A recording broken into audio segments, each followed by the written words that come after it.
This is a presentation of Northeast Streaming Sports.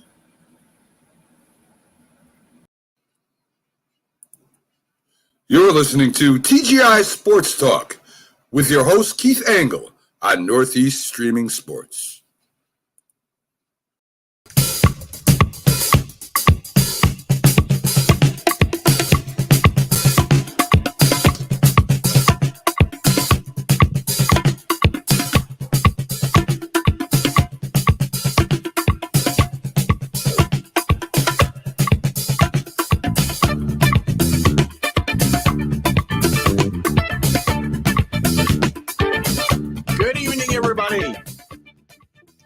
Keith Angle, TGI Sports Talk, College Sports Huddle, focusing, of course, on the NCAA tournament and March Madness. We have a final. I'm sorry, not a Final Four. We have a Sweet 16. Good evening, everybody. Been a fun, wild ride up to this point last weekend for sure. Good evening, Alan. Good to be with you tonight, as always. We'll certainly dive into all of last week's results. We'll see how we got where we are. We'll talk about, some of the winners and losers, even outside of the scores. A little bit of the coaching rumor mill. Talk about some Cinderella stories like St. Peter's.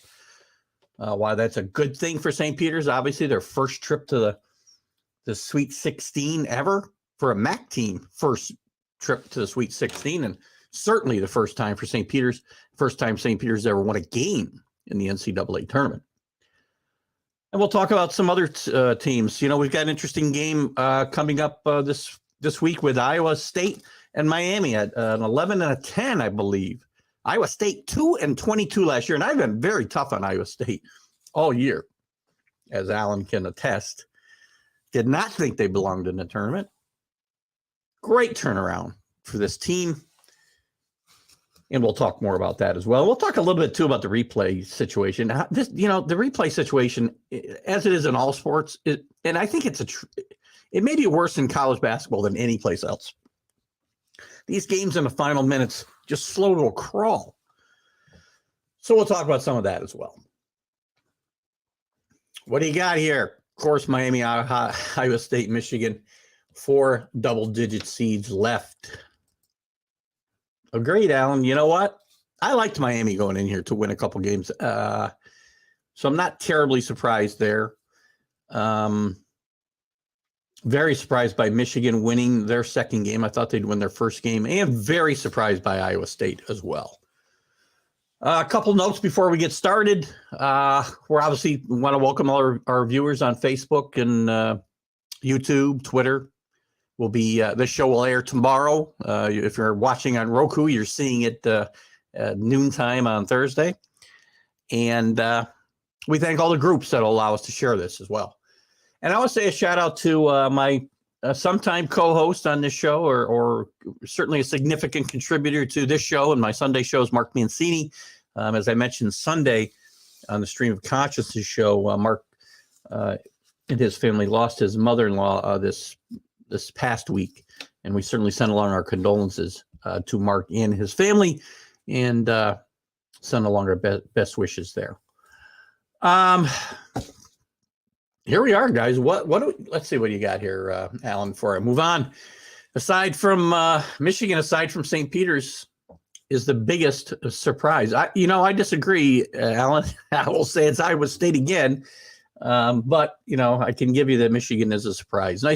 Nice rebound for Michigan and Coach Juwan Howard after, the very public situation he found himself in a few weeks back, going after Wisconsin with the Wisconsin coach, taking a swing at him.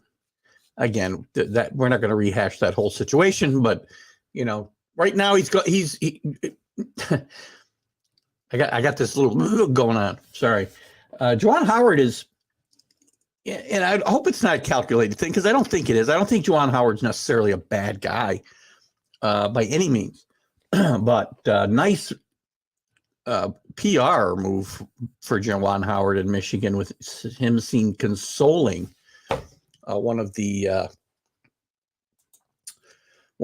distraught players. I'm trying to remember who the heck they played last weekend. Sorry. It seems like eons ago, doesn't it, that these games took place? Oh, yes, a distraught Tennessee player at the end of the game last weekend. And it was a nice sight, and it's really what college sports should be more about, is that scene that we saw at the end of that Tennessee Michigan game. It was a nice shot, and I do want to believe that was Juwan Howard at his best, and certainly not calculated. And I'm going to give him the benefit of the doubt on that. So, we are in full swing. We've got a final. I keep wanting to say Final Four already. We will have a Final Four at the end of this weekend, and we've got 16 teams vying for it. How'd they get there? Well, let's just look down the list of some of these teams. Gonzaga, they end up winning their games, and they end up winning their first game against Georgia State pretty handily, but it took a 24-1 run in midway through the second half to really pull away in that game. Memphis was very game against Gonzaga in the second round. So Gonzaga has not been terribly impressive. They're still probably, if we were reseeding the teams, they'd still be the number one seed in the tournament in my mind. But not a walk to this point. Arkansas, who'll be their opponent this week on a, let's see, I think they play on,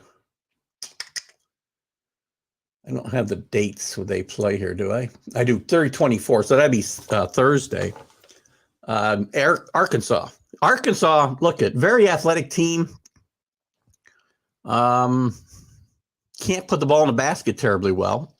Doesn't shoot free throws terribly well, but they're good at getting teams to turn the ball over, and they are very athletic and a lot of fun to watch. But they don't score a lot of points, and it takes them a lot of baskets, a lot of shots to get those points on the board. So they struggled a bit again over two double-digit seeds to get this far in Vermont and New Mexico State. I had said Vermont was going to give Arkansas a tussle.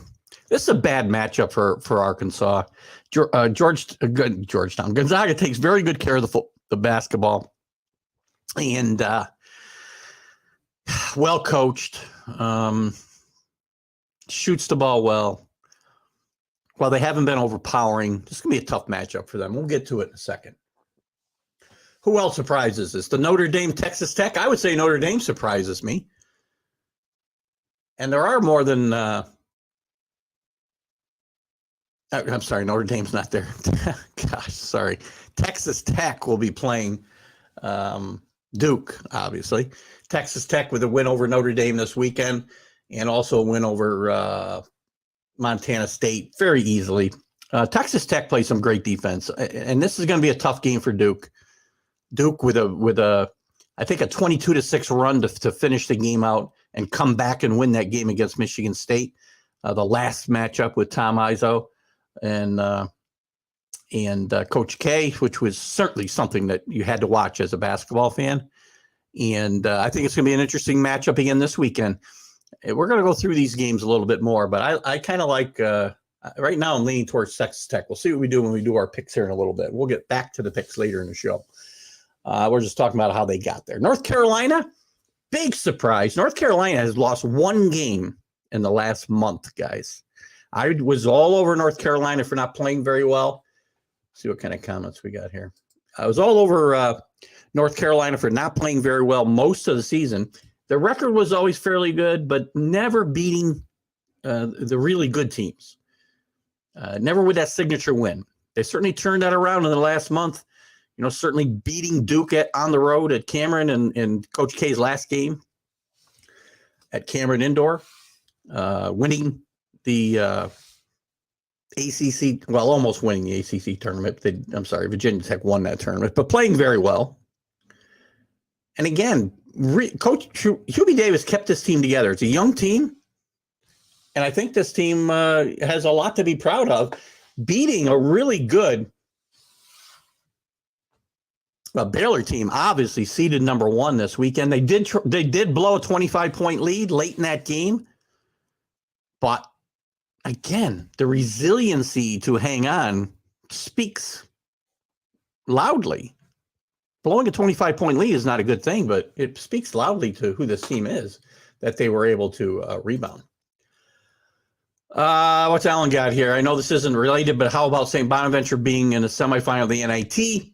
Beat 3 state Power 5 teams in a row on the road. You know, congrats to Bonaventure. And congrats to Mike Vaccaro from the New York Post, one of our friends of the show, and St. Bonaventure alumni. St. Bonaventure's got a pretty decent basketball history. I just can't get excited about this. These Power 5 teams, you know, you don't know the NIT who really wants to be there and who wants to just go home. So this tournament's lost its luster as through the years. Hey, there was a time, Alan, you're a young guy, so you probably don't remember. There was a time when the NIT was a much bigger tournament than the NCAA tournament. And even through the 70s, this tournament had some luster. You know, when the NCAA only had 24 teams invited and then 32. And then it started to lose its luster as it jumps to 48 and then 50, whatever it jumped to after that, and 64 and 68. And you got a watered down product. And it's fun for those fans, I suppose, especially teams like St. Bonaventure. But, you know, it's hard for me to get excited, but I will congratulate them. So North Carolina is going to play against UCLA. I'll tell you, UCLA, I said they could get on a run. I was very surprised, especially after they struggled in the first round against Akron, that UCLA, I thought very easily handled St. Mary's, who I had going to the Elite Eight.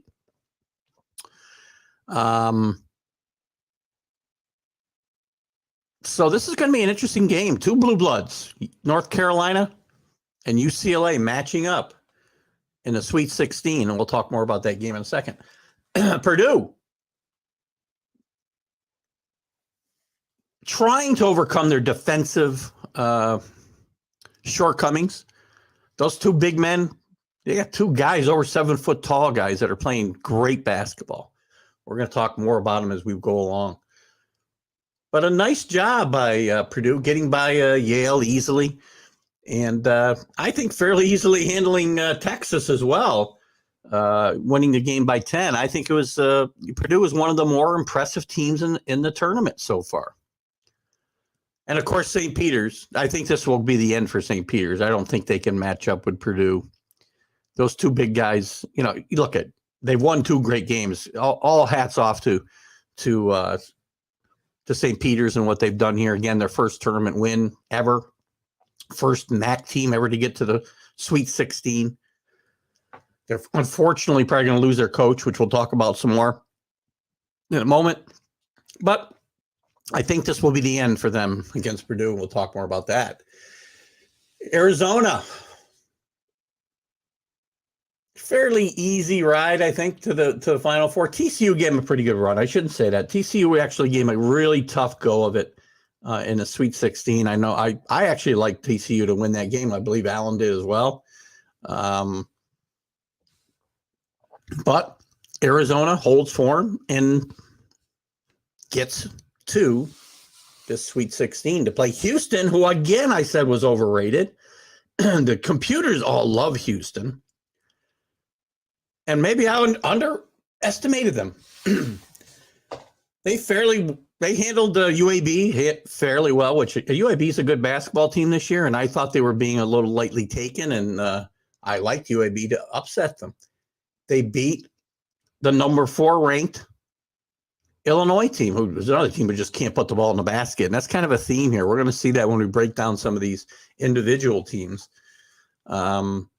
Tough going for some of these teams to get the ball in the basket. Illinois is lucky to win 1 game. They just barely got by Chattanooga. So not a great job, but I would say Bruce Underwood in Illinois is one of the bigger losers in this first 2 rounds of the tournament. Michigan, we've already talked about. Tough first half against Colorado State, came back strongly and won that game, kind of going away.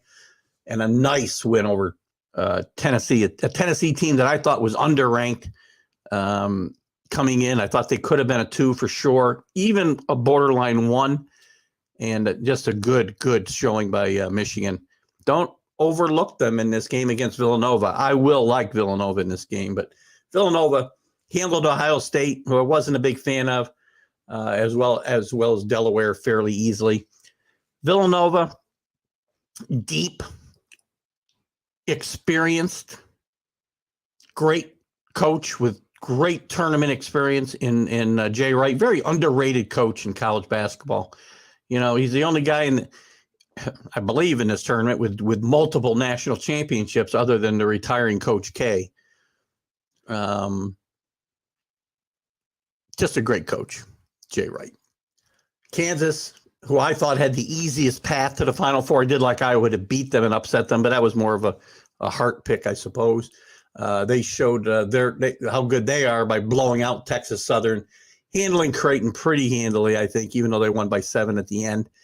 They'll get Providence this week. Providence, who the computers don't love. As much as the computers love Houston, they don't love Providence. Providence won a lot of close games, and we talked about this. Were they lucky, or good teams find a way to win those close games and those overtime games? And Providence has done that all year. And we said that if they got into close games in a tournament, which they really have not, by the way, they handled South Dakota State fairly handily. They rolled over a really hot Richmond team on Sunday last week. I believe it was Sunday.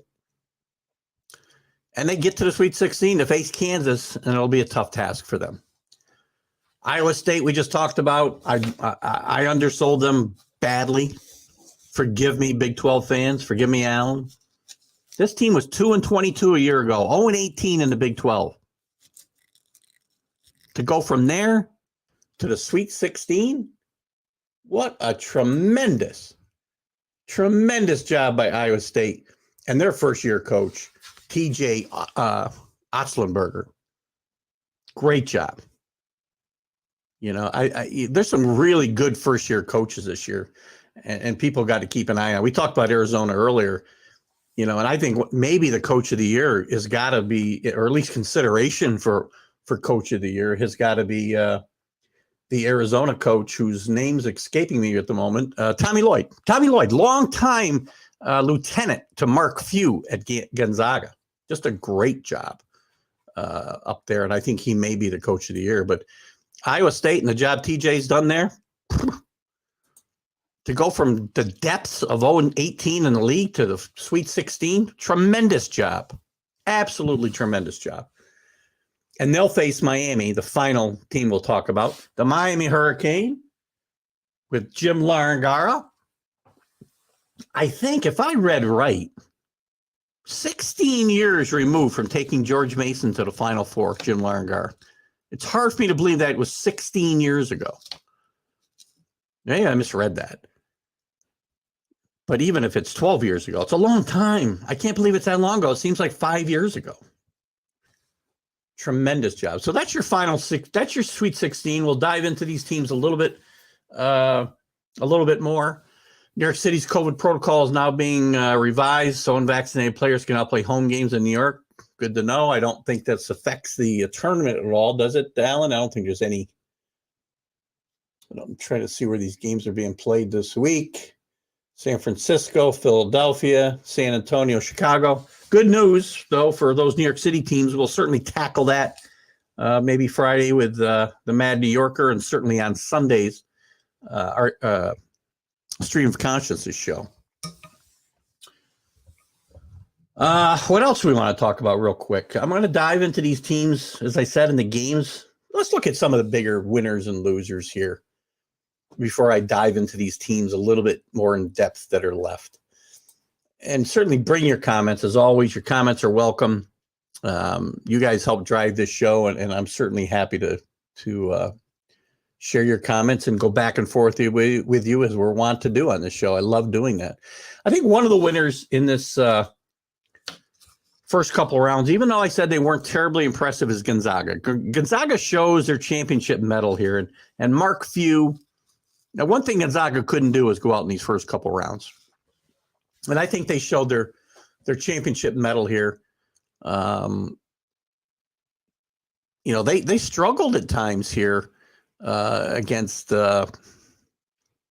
both of their first two opponents, and they found ways to win these games. One on that 24-1 run against Georgia State. Again, this is people. There are some people, myself included. I said they struggled, right? But just because a team struggles, we can't take that to mean they're weak. Just because North Carolina blows a 25-point lead against Purdue, did they win the game or lose the game? They won the game. At the end of the day, you could overcome the adversity that comes from these circumstances, and you use it to your advantage going forward. And I think as you go forward in this tournament, these things certainly play into it. So I would call Gonzaga a winner in this first weekend of the tournament. St. Peter's, as I said, certainly a tremendous showing in the first 15 seed. I've said, what did we talk about, Alan? The third 16 or 15 seed to get in with Gulf Coast, Florida Gulf Coast, way back in the day, and also Oral Roberts, I believe, last year.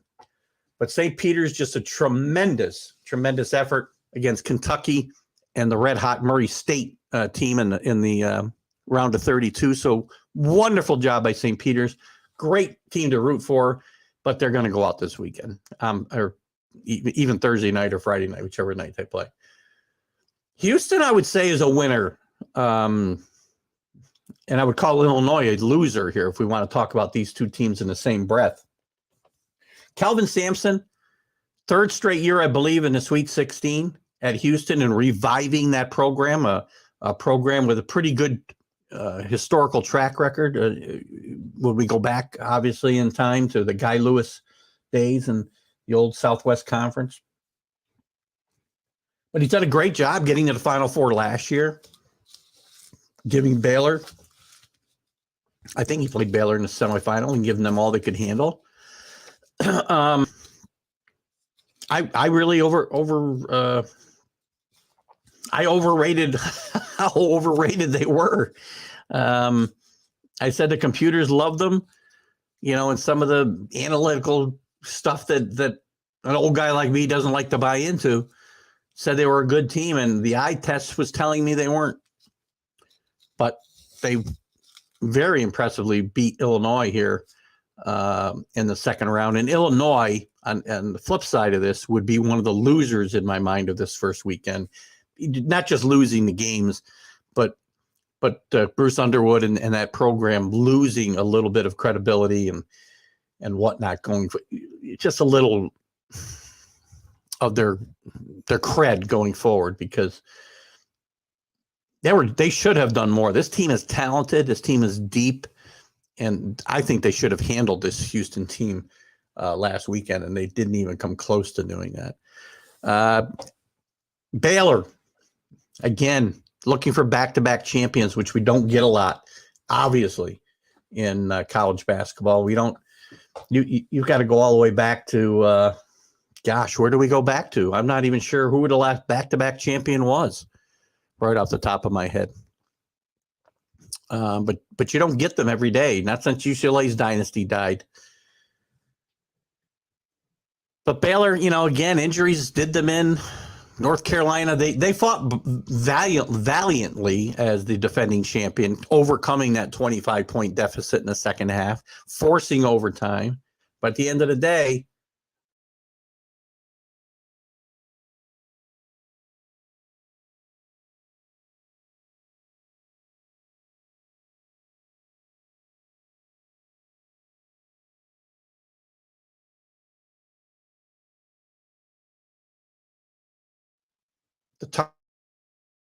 all right, we're back. All right, we're back. Sorry, guys, we've had some internet problems up here in the valley, down here in the valley, I guess, recently. So hopefully I wasn't gone too long. I was talking about my other winner. Another winner would be North Carolina's first-year coach, Hubert Davis.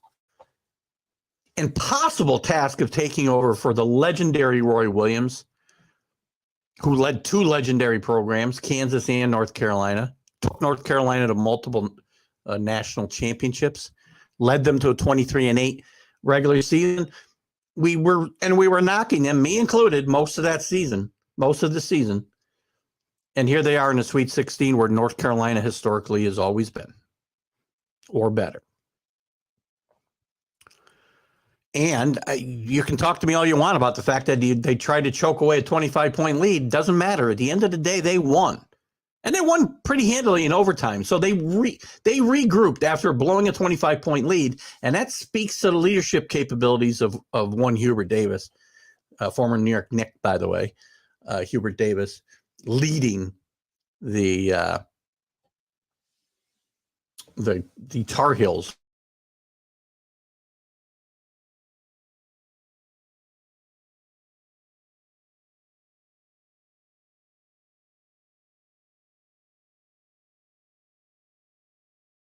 of North Carolina.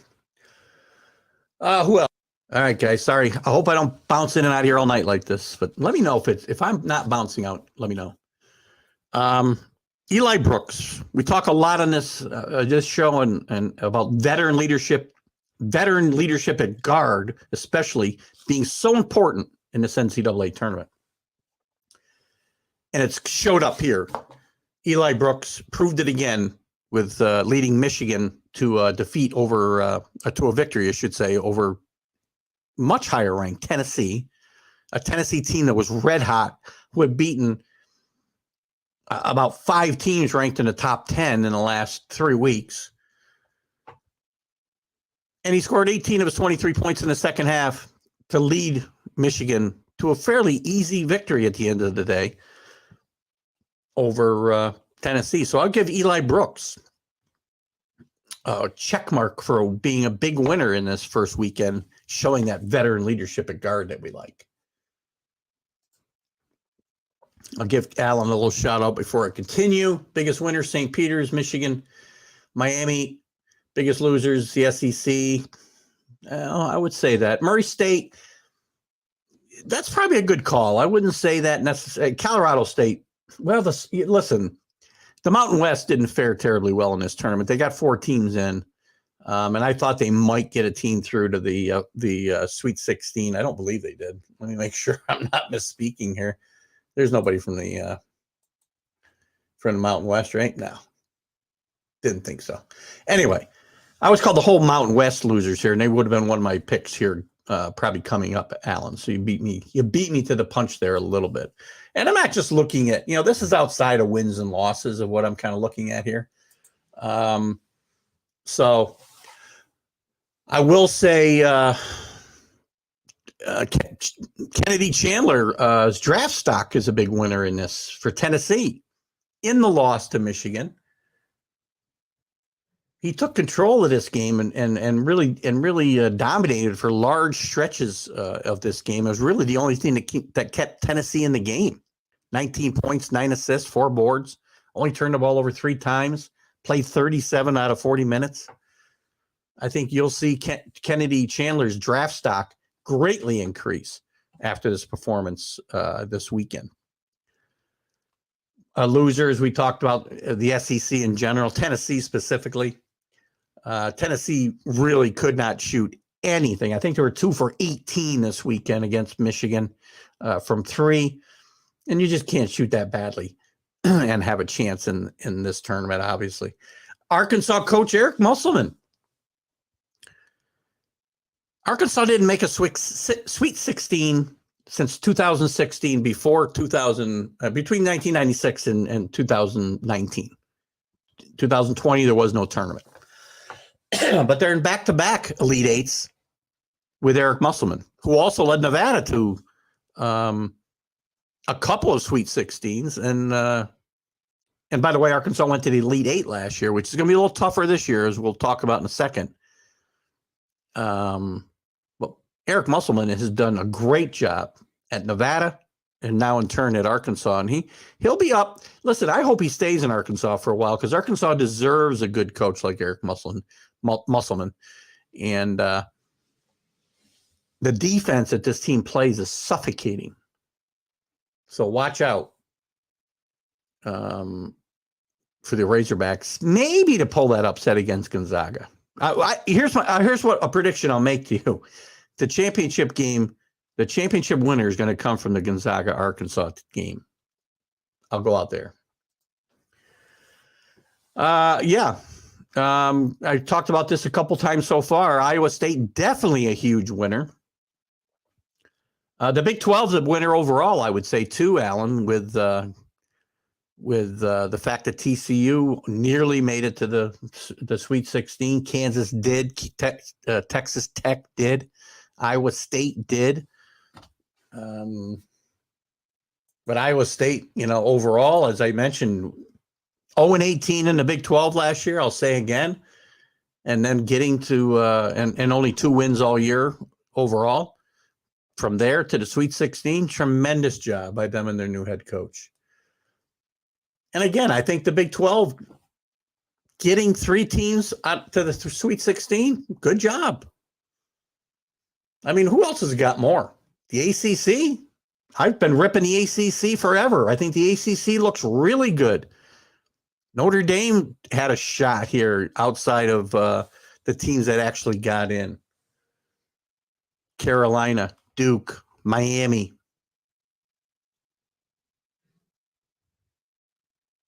Who else? I guess that's it. But still, that's a good showing for a conference I wasn't sure was going to get even 3 bids for the longest time. They've got 3 teams in the Sweet 16. So put them in a winner's bracket.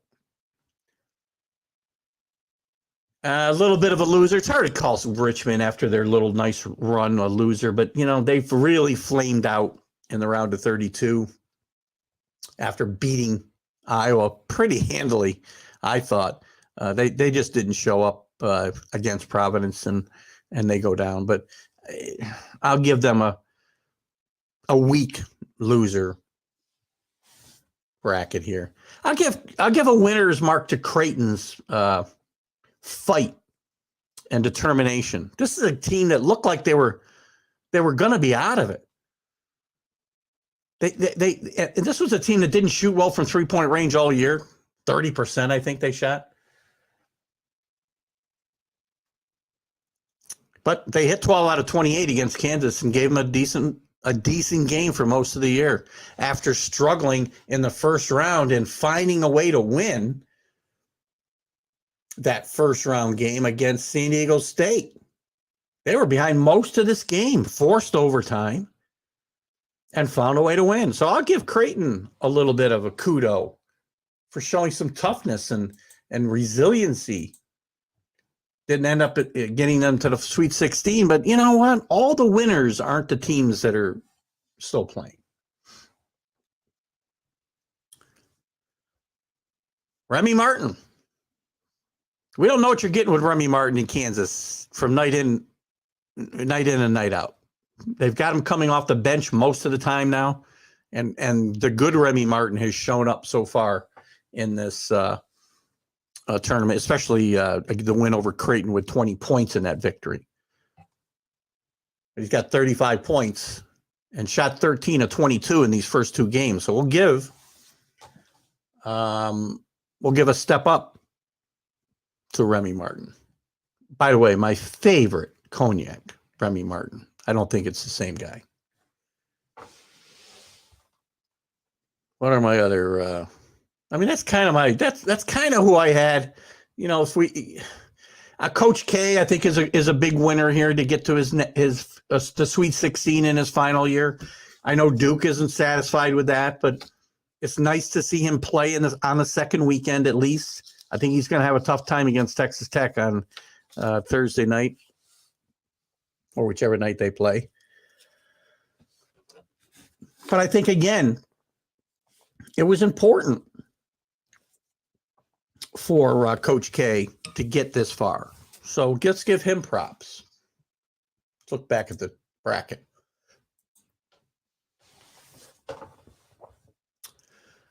Any of the teams that are here, obviously, kudos to all 16 of those. We got to call them winners. And Auburn, maybe a bit of a down The SEC, Alan called it before, the SEC really did not show up in this tournament. The Big Ten, I guess I can say they're losers so far. They had 9 teams get in, and they've got 2 teams left, I believe, right? Correct me if I'm wrong. Purdue and Michigan, I think, is all they have left. So that's not a tremendous result. You know, when you think about the ACC, has got 3 out of 5 teams that made the tournament in the Sweet 16, and the Big 12 has got 3 teams left. The SEC, we want to call them, you know, losers here, but Arkansas is there. Who else is there from the SEC? I thought we had another team, didn't we? No, I guess not. So I'll call the SEC losers, the Big Ten losers. These are the conferences that, you know, really needed to step up. I mean, let's go through these conferences real quick while we're talking about it. Here we are. Let's look at this real quick. Let's go through the conferences. All right, bear with me a second. Can't get to my standings. All right. Who's the winners here? Who's the losers? We don't care about the Sun Belt. American East, I'll call them winners. Vermont gets the automatic bid, gives Arkansas all they could handle in the first round. Good performance by Vermont in this tournament. Anytime you get a league like, again, the American East or the MAC, who, again, got their first Sweet 16 entry ever in St. Peter's. We'll talk about that in a second.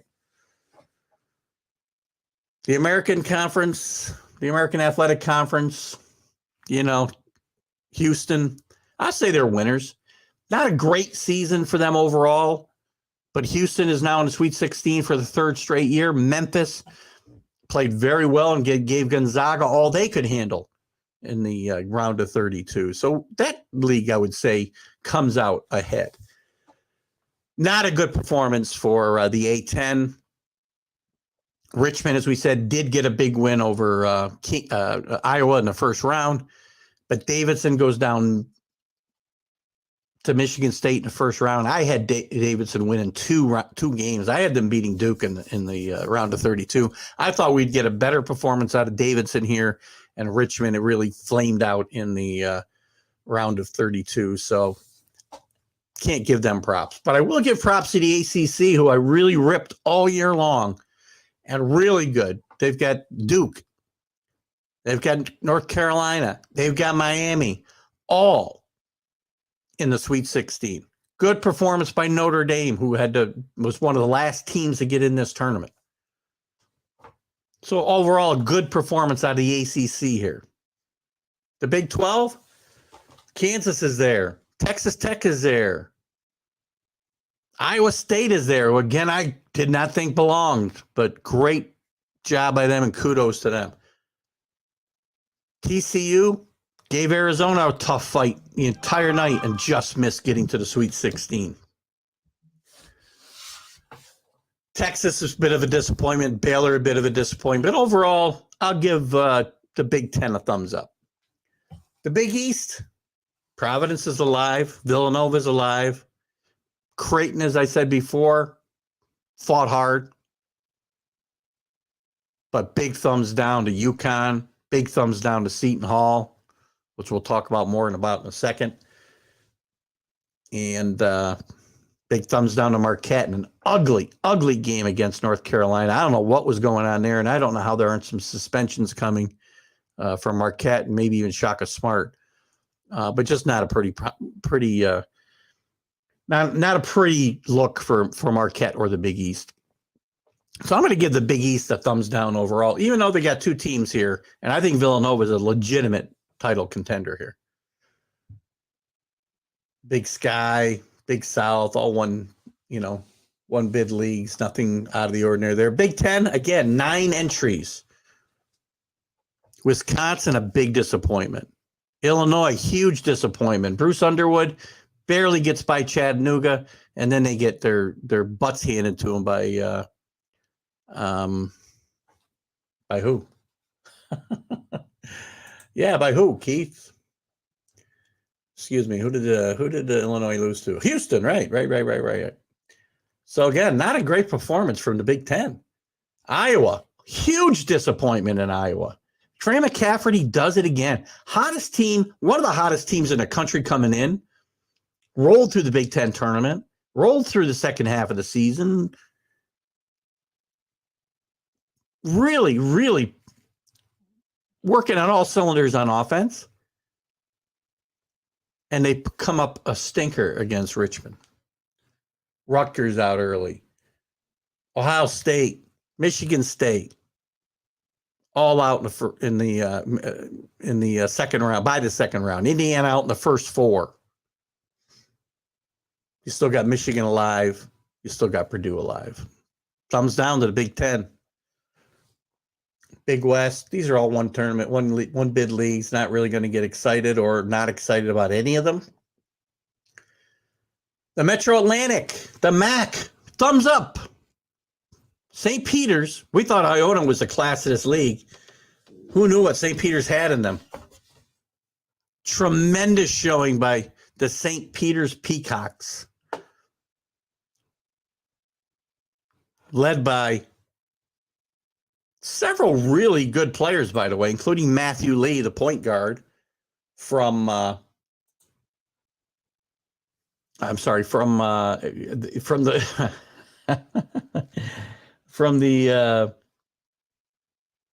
can't say this in a nice way. Butch Lees, former Marquette star, player of the year in the 77 season, leader of the Marquette national championship team in Al McGuire's final season. Great player. Daryl Banks, nice player. We'll talk about Doug Edhart in a second. I was looking for another guy. Nadifo, tremendous player. All these guys, tremendous players. Done a great job all year long. And my hat goes off to these guys, along with they're cool as a cucumber coach, Shaheen Holloway, who's going to be the next coach at Seton Hall. We'll talk about more about that in a second. So kind of bittersweet for St. Peter's as this run is going to end with their coach, Shaheen Holloway, going most likely to, unless he gets a better offer, to his alma mater in Seton Hall after Kevin Willard goes to Maryland. We'll talk more about that in a second. The Mid-American Missouri Valley Conference, a little bit of a thumbs down to Loyal. I thought they'd beat Ohio State in the first round of that tournament, but again, these teams, you can't expect them to compete year in and year out with the power conferences. Mountain West, I think it's a huge disappointment. Colorado State out in the first round, San Diego State out in the first round, Wyoming out in the first four, and Boise State out first round. Bad showing by the Mountain West. You want to be a league that's going to be considered for multiple bids and 3-4 picks a year. You cannot have all your teams gone the first round of the tournament. Ohio Valley, got to give a little downer to Murray State. A lot of people had them making a run deep in this tournament, potentially. A very live sleeper. But they go out, they get a break with Kentucky losing in the first round, and they can't take advantage of it, and they lose to this very scrappy St. Peter's team that we talked about. Pac-12, well, they've got Arizona and UCLA alive. They only had 3 bids. USC was, again, never in their game, I don't think, against Miami. Overmatched. Jim Largar's team plays very good defense. They don't turn the ball over. Again, a team that has a little bit of trouble putting the ball in a basket from time to time, but this is a team to watch out for here and may be in an Elite Eight. If I pick against Iowa State again, we'll see how that goes. I'll give a thumbs up to Pac-12, getting 2 teams into the Sweet 16. I said UCLA was a team to watch out for. They were getting healthy. They were playing really good basketball the last couple of weeks of the season into the Pac-12 tournament, even though they did not win that tournament. Again, Mick Cronin has that team moving forward. Patriot League, Colgate. I'm going to give them a thumbs up. Colgate, gave a really, representative first round effort and just lost to Wisconsin by 7 points, but they shot the ball well. And Colgate had a chance to pull a major upset there as well. Yet another upset we would have had there. So we'll give a thumbs up to the Patriot League. The Southeast Conference, again, Auburn out after being ranked 1 or 2 most of the year and falling back in the last few weeks. Auburn goes out fairly meekly in the second round. Tennessee gets beat up by Michigan. Kentucky out in the first round against St. Peter's. Arkansas, kudos to them. They're in the Sweet 16, and I'll say it again. I think the winner of this tournament is going to come from the Arkansas-Gonzaga game this week. What else did we have there? South Carolina, they didn't get in. LSU, with Will Wade and all the nonsense surrounding this program, this didn't have a chance. Alabama out in the first round. Not a good performance by the SEC, but congratulations to Arkansas being in the Sweet 16, the only team from the SEC. These are all one-bid conferences. Who else do we want to give kudos to? I guess that's about it for now. Oh, let's talk about the West Coast Conference. I'm going to give them like a thumb sideways. Gonzaga is the favorite to win the tournament, but I thought St. Mary's was a live sleeper, and they got handled too easily by UCLA. I thought I had St. Mary's getting to the Elite Eight and losing there. I thought San Francisco was a live dog. They didn't play particularly well, although they played okay. I shouldn't say they didn't play well. They got beat by Murray State, and it gave them a fairly good tussle. And their coach got a new job this week, which we'll talk about as well. And then you got the Western Athletic Conference. New Mexico State, their coach gets a job as well, and we'll talk more about that as well. But, not much to say about that. So that's kind of the winners and losers from the conference side. We don't want to get into our picks yet. Let's do the picks, and then we'll dive into a few other topics here quick. Because I do want to get into the coaching carousel, and I want to do a few other things. Let's do the picks. Here's my picks for the Final Four. What are we going to? I need a. Let's talk about what to look for from all 16 teams here, shall we? Arizona. Arizona's the second tallest team in the country. The roster's filled with slick, explosive players. How they got there is up for discussion. This team's still under investigation by the FBI.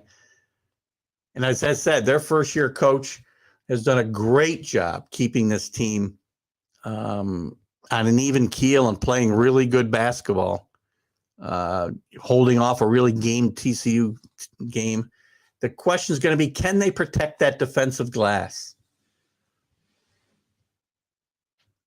Arizona's is 15th in the country in offensive rebounding. So I think this team is going to play very good basketball this weekend, or I should say in the coming, either tomorrow. What day are they playing? They're playing at 3:24. They're playing tomorrow against Houston. I think Arizona's got enough to hold Houston. Houston's a good offensive rebounding team as well. Houston, a team that is very athletic, plays good defense. But I think this is going to be a very close game, and I like Arizona to win this game. I'd like to see Arizona win this game as well. So this we're going to say who we like to win, who we think will win, okay? Michigan against Villanova, also tomorrow. These games are in San Antonio, Texas. We already talked about Michigan. Probably already redeemed themselves for a fairly poor regular season, bouncing back nicely. wading through the Juwan Howard controversy to get to the Sweet 16 and beat one of the better teams in the country in Tennessee doing it. But I think it comes to an end against Villanova. And I do want to, I would like to see Villanova win, and I do think Villanova will win. Jay Wright, again, tournament tested coach, really, really a good, strong backcourt and a veteran team.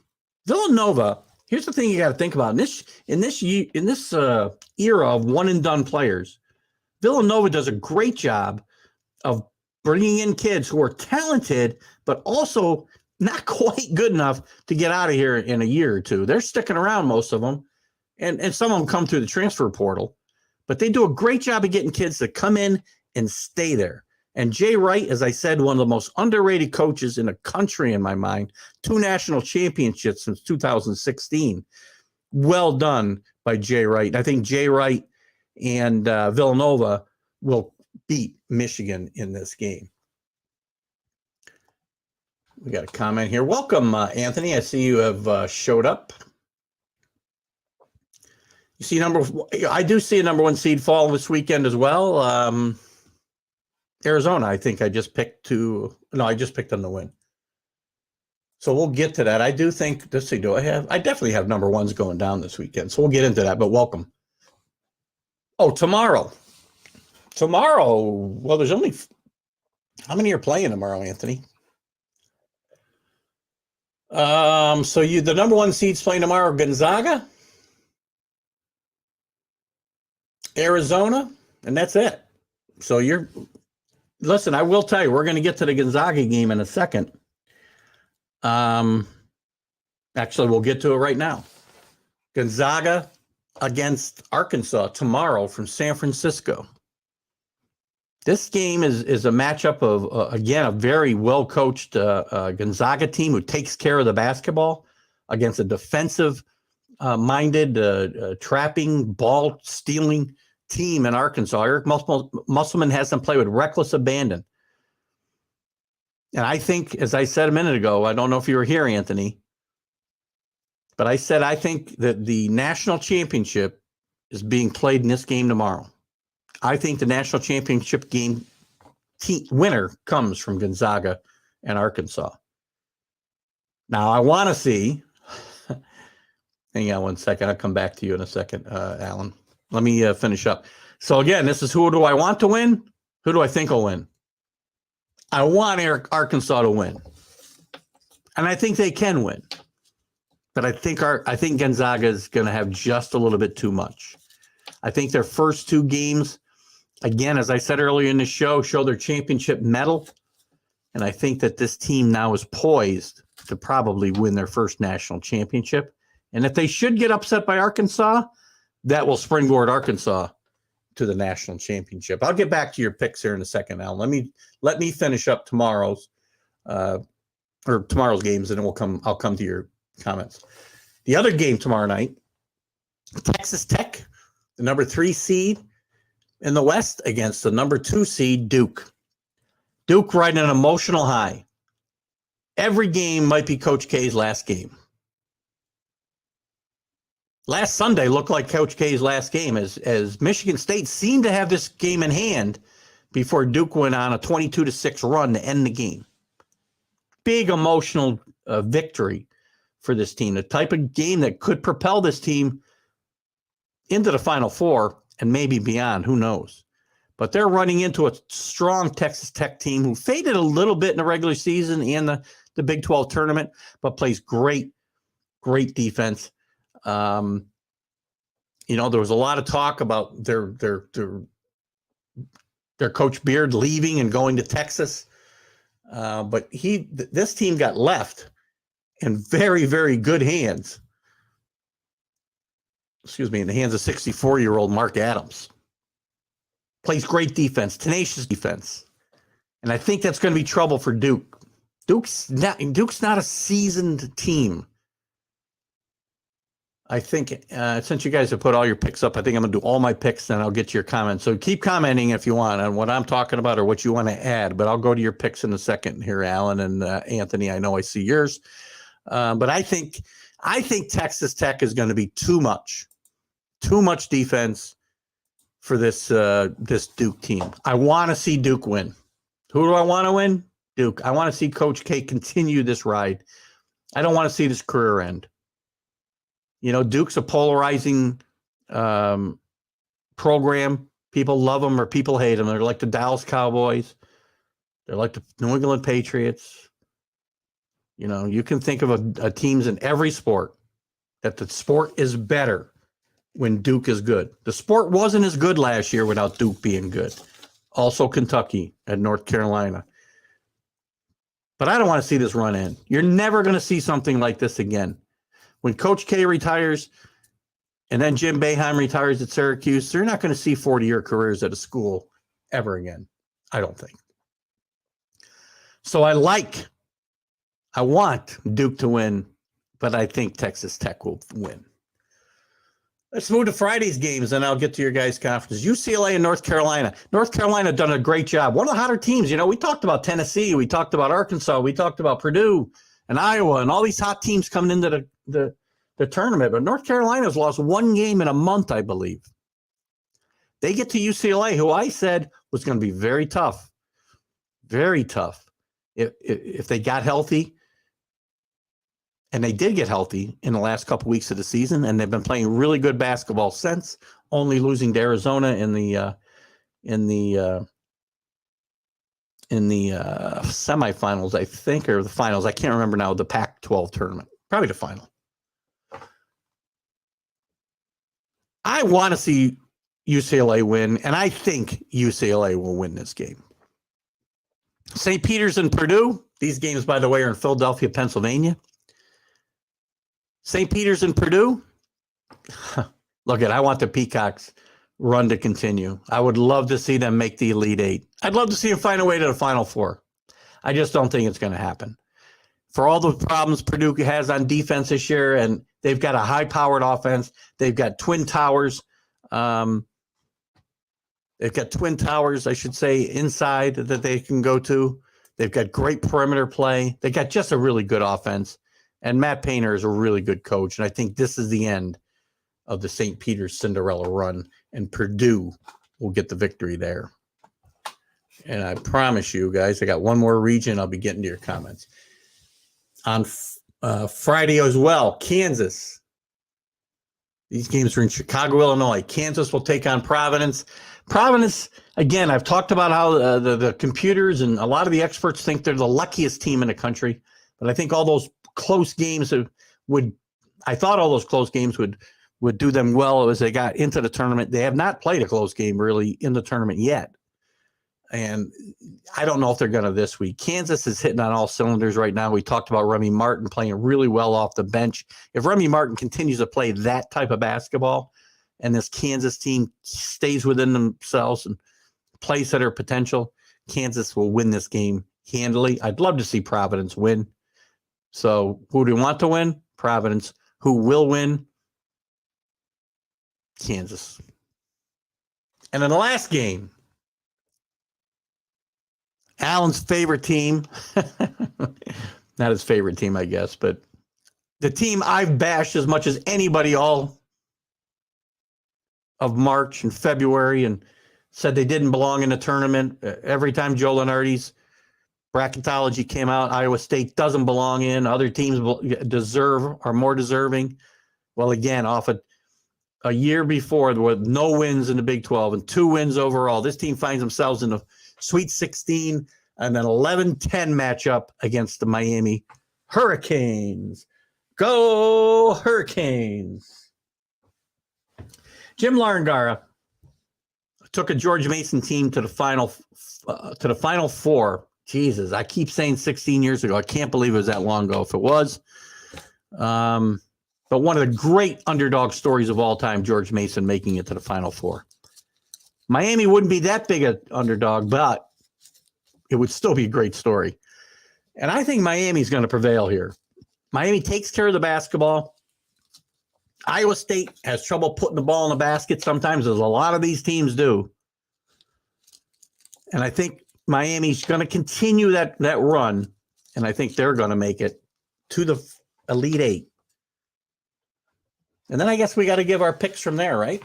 Let me get on to your picks here. Let me get to your comments. I'm going to go. I'll make the rest of my picks for the Elite Eight. I'm sorry, in the Elite Eight, yes, for the Final Four after this.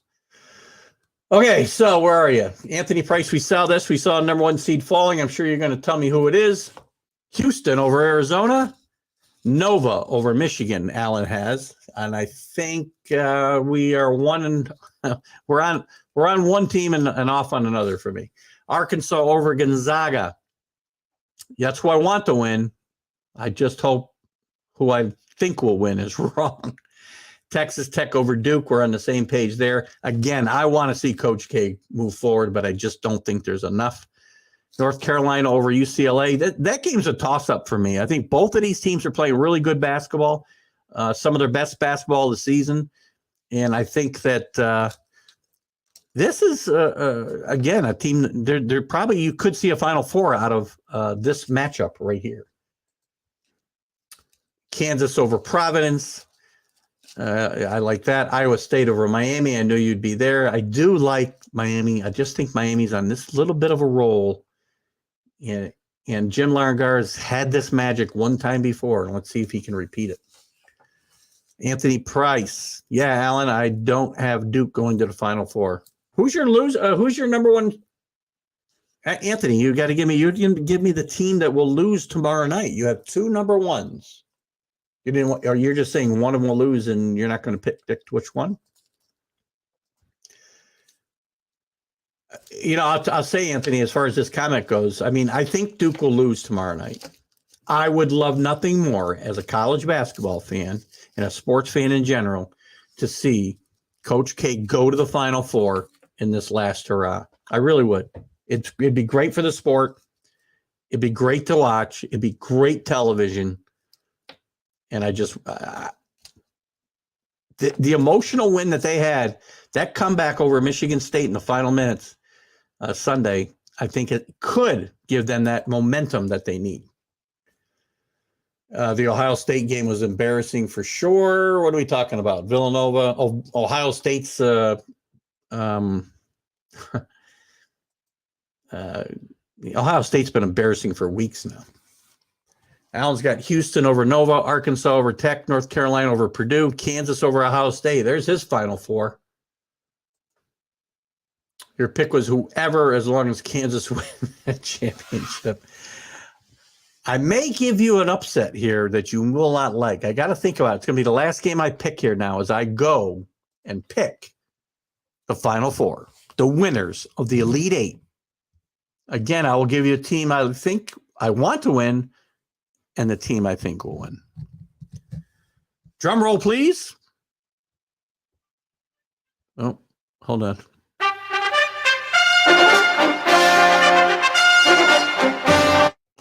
Sorry. I was having some fun. All right. So I said Gonzaga would win. I said Texas Tech would win. I want the other team to win on both sides. So I will take Gonzaga and Mark Few over Texas Tech and their new coach, Adams.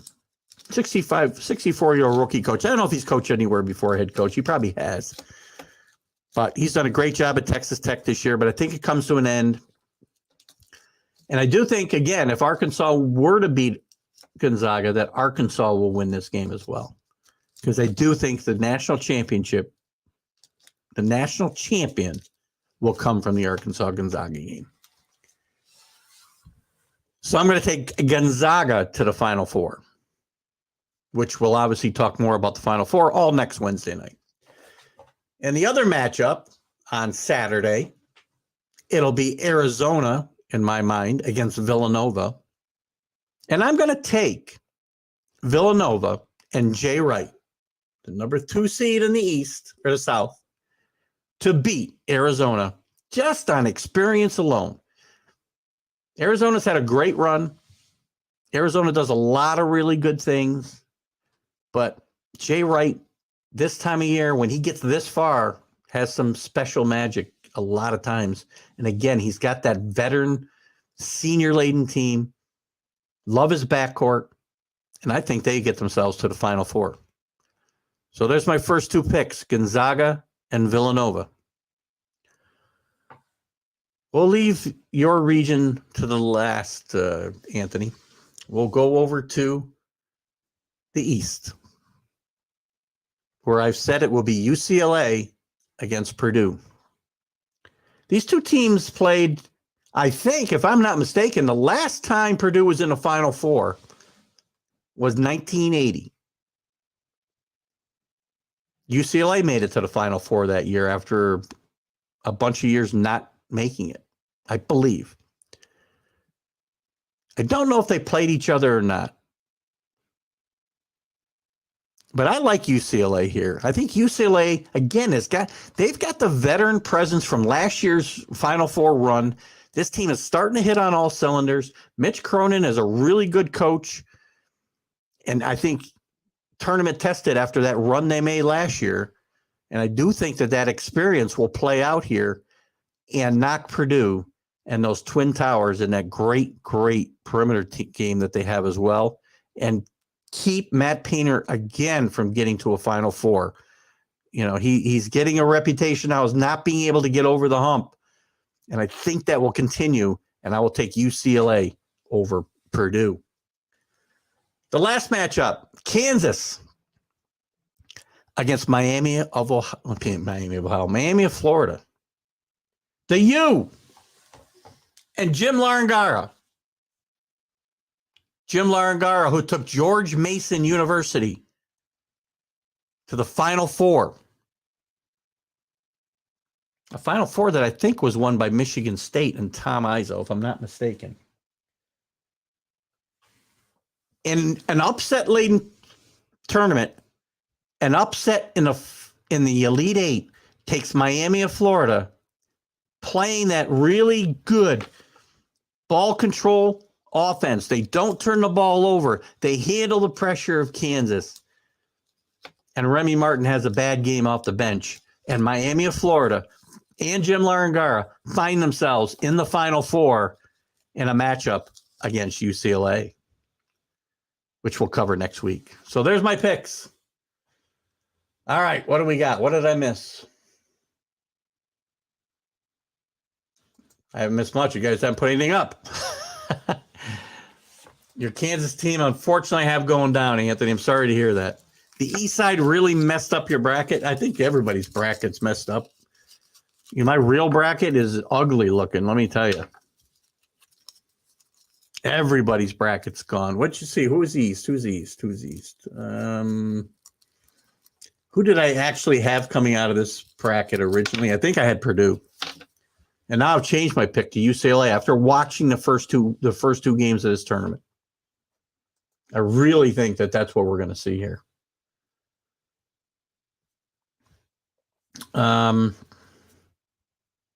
What else? Let's see. Are there any other notes we need to talk about here before we move on? I want to move on to some coaching news. I want to move on to some other information. We talked about. Let's get into the coaching a little bit. Put your comments up. We'll certainly follow up on those. And let me change my banner here. We're going to move on to the coaching carousel, speeding up again.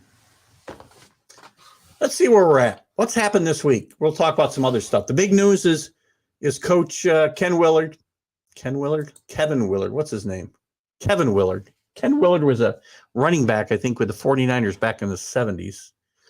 You keep finding out how old I am. He's taken over a Maryland basketball team, which has been floundering over the past decade almost. A team with a storied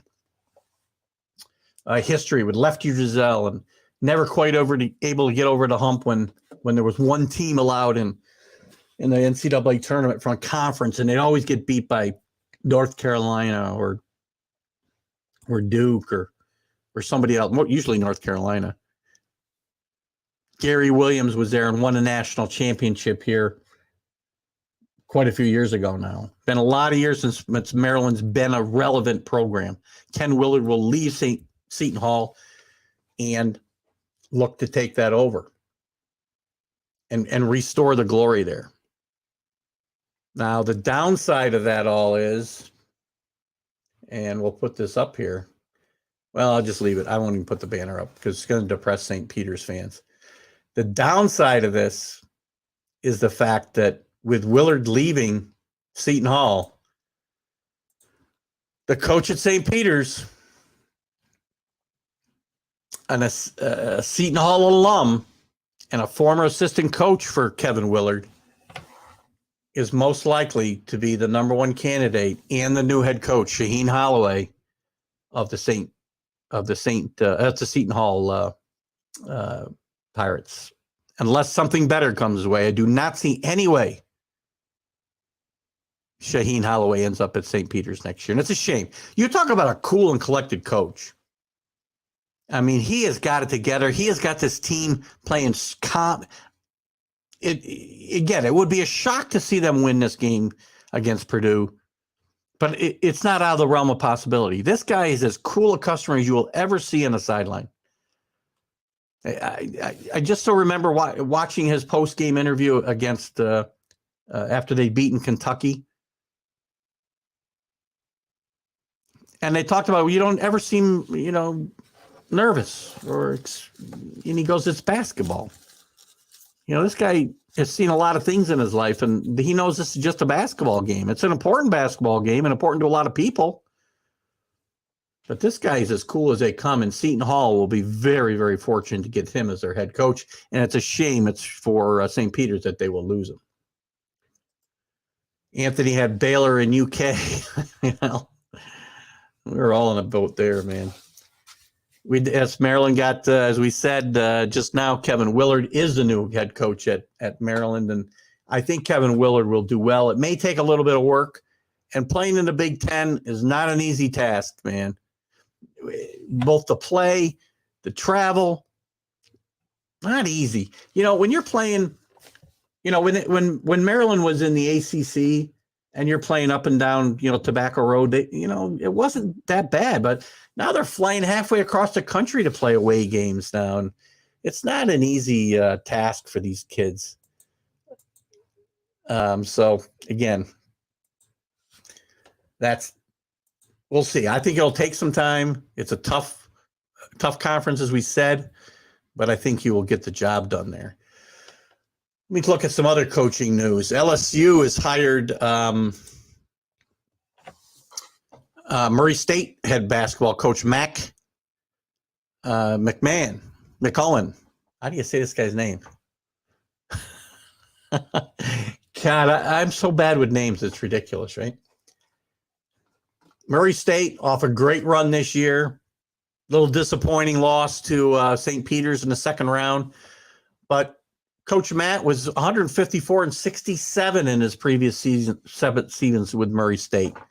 He'll be taking over an LSU team that God knows what kind of sanctions are coming down on this team in the wake of the firing of Will Wade and the allegations of major recruiting violations, still an ongoing NCAA investigation, and the FBI has been involved in this investigation as well. I mean, we talked about it on this show last week, that Will Wade was paying a price for what other coaches do. I can't excuse a coach's behavior and violating and major violations just because other people do it. Can't do it. Other people rob banks. If I go rob a bank, it's not okay. So anyway, congratulations to Coach. I want to say Coach McMahon, but that's not right? I don't know why I can't say that name. It's frustrating. Who else? SMU coach has resigned. Tim Jankovic announced his retirement. He had a 39-year career, not all at SMU, but he's been at SMU since 2012. He coached under Larry Brown. So he had the last 6 years as the head coach there. And he'd been at SMU, as I said, since 2012. He's coached some other places. He steps down. He was 125 and 64 at SMU. Larry Brown, by the way, great to see Larry Brown on the sideline helping Penny Hardaway with the Memphis Tigers this year. So interesting stuff there. Let's see what else is going on in the coaching world. So Alabama, let's see who else got hired this week. Sidell hired Ed Conroy. We know that John Shire is going to get the Duke job. Mike Schwartz has been hired at East Carolina. Todd Golden, since we chatted late of San Francisco, is hired as the head coach at Florida. Not sure how well this is going to translate, but we'll see how this works out. Todd Golden, though, gets a nice new contract. Pat Chambers hired at Florida Gulf Coast. Georgia hires Mike White, who had left Florida, and that's why the job was open for Todd Golden. Let's see. We talked about some of these games last week. We talked about J.J. Smith. I don't know if we talked about this, but High Point, not a huge school on the basketball map, but J.J. Smith, the son of Tubby Smith, will take over for his father full-time at High Point. Illinois State has hired Ryan Pendon. Jackson State hires Mo Williams. Kansas State hires Jerome Tang. Jerome Tang, if he came from, I can't remember where he came from now. My bad. We'll find that out after. Excuse me. Kenny Payne, we talked about at Louisville. Great hire I think this broke last Wednesday night during our show. Kenny Payne hired by Louisville. He was most recently assistant coach with the Knicks. Was John Calipari's right-hand man at Kentucky and his top recruiter, and also a Louisville Cardinal former player, I believe, under Rick Pitino. I'm not sure. Well, he coached under Rick Pitino, and I'm not sure which coach he played under. It might have been Denny Crum. Could go back that far. But good hire, I think, by Louisville there. We talked about Maine and Kevin Willard. Milwaukee hires Bart Lundy. Mississippi State replaces Ben Howland with Chris Jans.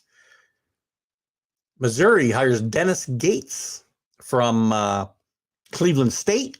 Dennis Gates has been widely talked about in these coaching carousel rumors for 2 or 3 years now. And he finally lands a Big Five job at Missouri. And a little bit of a rebuilding job. Missouri, again, a school with some good tradition, but has not been very good recently. Northwestern State hires Corey Gibson. Rhode Island hires Arch Miller. Interesting. Last of Indiana. And Sean Miller also was rehired at Xavier, where he coached before getting a job at Arizona and putting that school in all kinds of hot water in FBI crosshairs. Sean Miller will get a second chance, and it will be at his former school, Xavier. So that's an interesting Arch and Sean Miller both getting jobs, one in the Big East, one in the A-10. Let's see what else has happened here recently. Seton Hall, I think we said we think it's going to be a done deal with Holloway. South Carolina hires Lamont Paris to replace Frank Martin. South Dakota hires Eric Peterson. Tulsa hires Eric Conkle to replace Frank Haith. And we talked about Xavier and Sean Miller. So it's some interesting developments there. And while we're talking about coaches, and I hope we're talking about coaches in the NCAA tournament, I want to say a fond farewell and a rest in peace to a great college coach, Tom Young, who coached the winningest coach in Rutgers history. Actually, in 1976, took Rutgers to the NCAA tournament. They went in undefeated, ended up losing in the national semifinals, I believe, to Indiana or Michigan. I can't remember now which, but they lost. They played a consolation game then too, and they lost to UCLA. But a great run, great coach. Tom Young coached a lot of years at Rutgers, had over 200 wins, winningest coach in history of the school, as I said. Also had some success at American and Old Dominion, Old American before Rutgers, Old Dominion after Rutgers. Great coach. That 76 team was loaded with great players, and Eddie Jordan and Phil Sellers, Bailey, James Bailey went on to play in the NBA. Just some great players and good people. And Tom Young did a really good job, and we want to send our condolences to his family and the Rutgers and Old Dominion and American families. And blow that whistle in the sky there, Tom Young. You did a great job. So rest in peace, and our condolences to his family. What else, guys? What else is going on?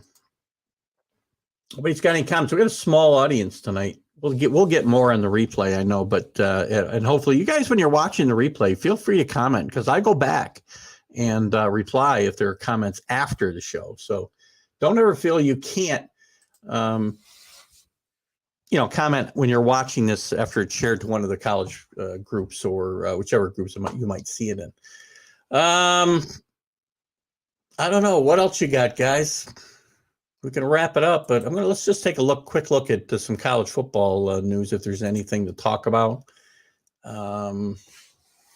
We know Kirk Herbstreit's leaving, not leaving ESPN. He's going to have an interesting deal. I think he's going to be able to still do College Game Day on ESPN, but he's going to be teaming with Al Michaels on Thursday Night Football on Amazon. And watch out, Amazon's going to be all over sports, guys.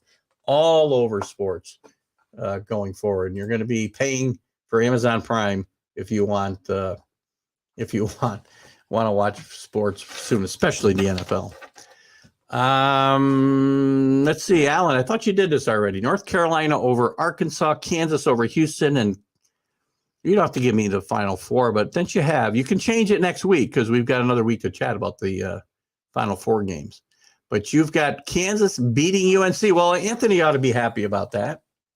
I'm going to reserve I'll reserve my picks for the Final Four, but I have told you definitively, I do believe the winner of this tournament will come from the Arkansas Gonzaga game on Thursday night. We'll see how close I am. Oh my gosh. So anyway, what else? Not a lot going on in the world of college football right now. So it's kind of quiet. We'll be diving head first into that very soon as we wrap up the college season here in the next week. We'll be sad to see it go, but we'll be jumping again headlong into some college football. We'll have some of our usual characters on, and Jim Behringer, and we'll have Larry Sorensen on from Wake Forest to talk about the ACC spring maybe here in a little bit, and what Wake Forest is looking for heading into the spring and eventually the season. We're gonna have Larry on, hopefully, I think, to talk some baseball too on the Sunday show soon. I gotta get in touch with Larry and get him out, and we want to talk about what he thinks about the recent lockout and all that. What else? Texas Tech head coach Matt Wells is joining Brent Venables' staff at Oklahoma. Texas lands a commitment from a 5-star quarterback of the name of Nico. Here we go again. Malavia. Help me out there, Alan. You're the guy with the names. Virginia Tech lands Nebraska transfer Payne. Quarterback Emory Jones enters the transfer portal. Not a shocking development there, I don't think. A little bit shocking in the timing, as it's just days before the start of spring practice. What else is going on we can talk about? Here's a couple of, we got time here? Yeah, I want to dive into this. A couple of things. A couple of things that I think are going to be interesting to watch as we head into spring practices and what. Tennessee, who had a bit of a revival last year, played well late in the season in the SEC. They got a ways to go, but I think this team is going to be on the come for a while here. In the SEC, and this SEC is going to be a monster going forward. When obviously not only Alabama and Georgia always going to be strong. Florida will rebound, I think, under their new coach. But you got it. Mississippi's going to be strong as long as Lane Kiffin is there. I'm sure of it. You've got Coach Kelly coming into LSU. You've got Tennessee, much improved. And I'm leaving some schools out probably, but this league is just, and you obviously got Oklahoma and Texas joining it in a couple of years. It's going to be very, very interesting to see what happens there. I'm looking at some of the questions that I've had sent to me recently. So,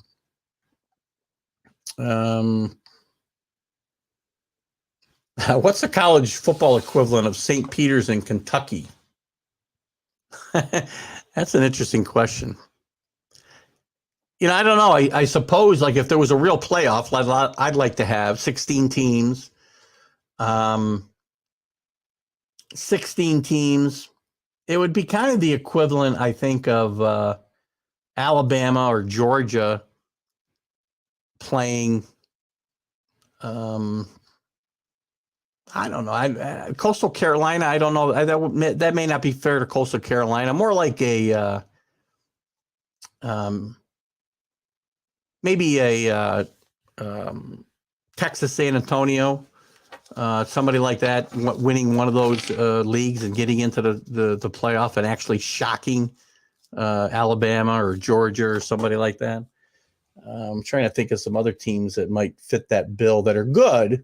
They'd have to have a realistic chance to win, right? But I think there's a number of teams that you could throw in there. A Bowling Green or Toledo or one of these teams from the MAC, let's say Buffalo. Some teams that have had really good years. San Jose State. Those are some of the teams that come to mind as I think about somebody, a David beating a Goliath. It's going to be much harder to do in football than it will be in basketball. I can guarantee you that right now. Urban Meyer in the news again this week. And what more? And again, I think Urban Meyer's done coaching. I know a lot of people are clamoring for him to come to their school and get back into major college football. But the more you read about the dysfunction that was going on in Jacksonville and how awful the experience was for both players and coaches under Urban Meyer, and the more these stories creep out, I just don't think you're going to see Urban Meyer get a major college coaching job again. Just don't think it's going to happen. So just some odds and ends that, are popping into my head as we're thinking about it. What else? I'm just looking through some